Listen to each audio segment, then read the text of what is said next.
Sabe, quando a gente pega Admirável Mundo Novo do Aldous Huxley para ler, a primeira reação é pensar nele como uma espécie de profecia, uma visão do futuro. Mas a verdadeira força do livro, o que realmente nos pega, é que ele nos joga na cara uma pergunta muito atual. Afinal, qual é o preço que se paga por uma felicidade perfeita?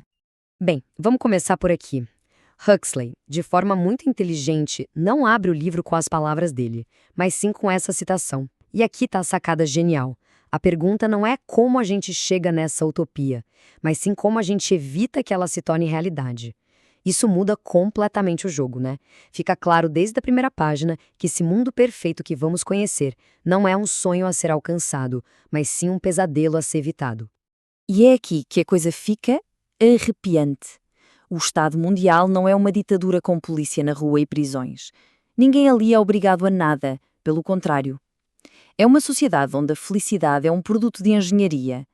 Cada cidadão é condicionado, desde que era um embrião, a amar, mas amar de verdade, a sua própria servidão. Então, como é que se constrói uma máquina social tão perfeita e ao mesmo tempo tão assustadora? Vamos dar uma olhada nas engrenagens, começando pelos seus pilares. Esse lema é a espinha dorsal de tudo.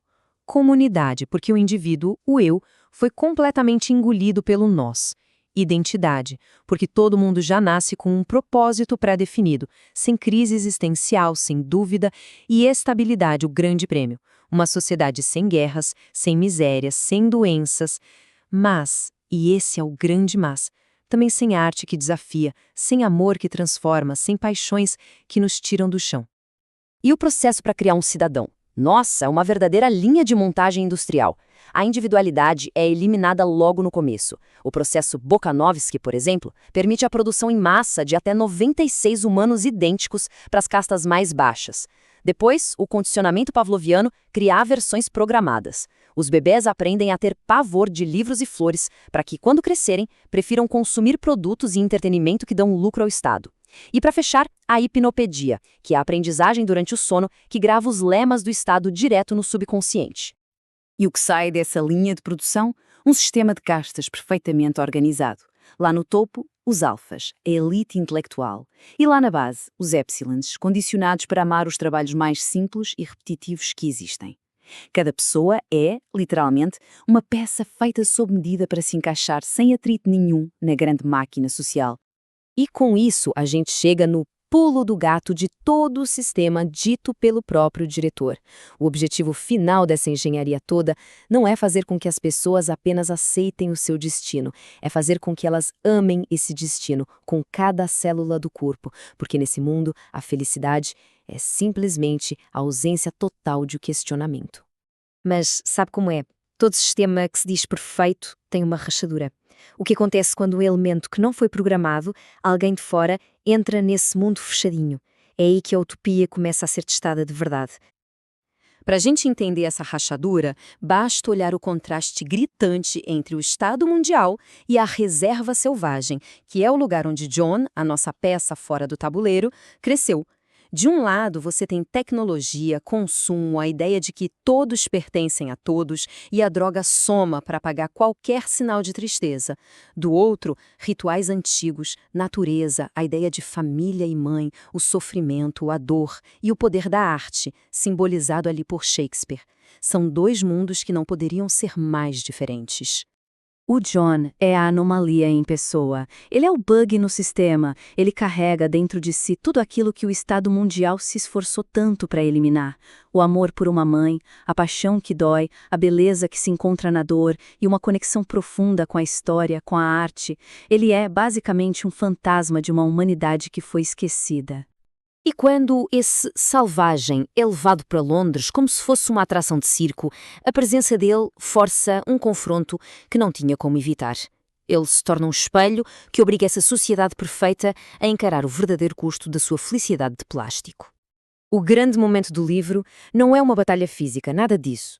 É um duelo de ideias, uma conversa espetacular entre o John e o chefão do lugar, o administrador mundial Mustafa Mond. E no fim, tudo se resume a uma escolha. Uma escolha sobre o que realmente importa para a condição humana. A lógica do Monte é de uma clareza que gela a espinha. Ele argumenta com toda a tranquilidade que para garantir uma estabilidade absoluta, a sociedade teve que jogar fora tudo o que é instável. A arte que incomoda, a ciência que faz perguntas difíceis, o amor que machuca. No fundo, eles trocaram a profundidade da vida pelo conforto de uma vida sem sobressaltos. E é aí que entra a ferramenta que faz esse sacrifício todo ser não só possível, mas desejável. O Soma não é só uma droga, é muito mais.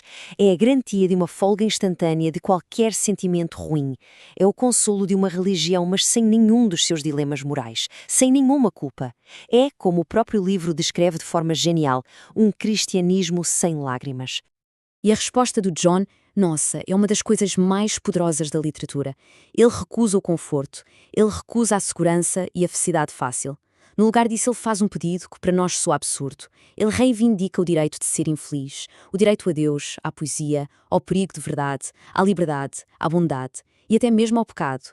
No fundo, o que ele reivindica é o direito de ser completa e bagunçadamente humano. Esse debate demolidor, ele escancara o grande aviso do romance. Um aviso que o próprio Huxley fez questão de sublinhar anos depois de ter escrito o livro, quando ele olhou para o mundo e viu as coisas caminhando numa direção perigosamente familiar. Pois é, no prefácio de 1946, Huxley deixou tudo às claras. Ele disse que o Estado totalitário realmente eficiente do futuro não precisaria de força bruta.